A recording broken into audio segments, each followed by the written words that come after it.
Hello everyone, আজ আমি ডিউটিতে গিয়ে ফুল সারপ্রাইজড হয়ে গেলাম। এক পেশেন্ট পার্টির তরফ থেকে আমাকে দিয়েছিল একটা ছোট্ট গিফট। তো ওনার হাজব্যান্ড অসুস্থ ছিল, ইভেন উনি আমার কাজে খুশি হয়ে এই ছোট্ট তুলসী গাছটি আমাকে উপহার দিয়েছে। তো প্রথমেই বলি thank you so much aunty. এই গাছটি পেয়ে যে আমি কত খুশি হয়েছি তোমাদেরকে বলে বোঝাতে পারবো না।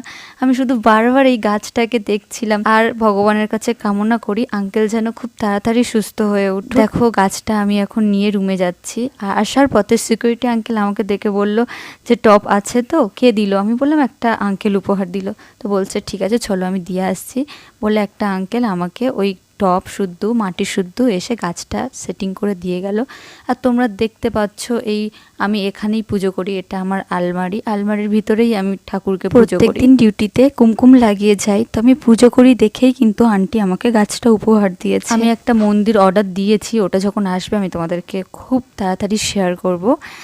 আর আপাতত আমার পুজো হয়ে গেছে, আর আমি এখন যাব নিচে তুলসী গাছটা নিয়ে আসতে। তো চলো কোথায় সেটিং করছি তোমাদেরকে দেখাই। তো অ্যাট লাস্ট আমি নিয়ে এসেছি, বাইরে কোথায় রাখবো বুঝতে পারছিলাম না, আর এটা আমি আমার বেডের সামনে জানালার পাশেই রেখে দিয়েছি তুলসী গাছ। আমি জাস্ট এত খুশি তোমাদেরকে বলে বোঝাতে পারবো না। আবারও বলছি thank you so much aunty.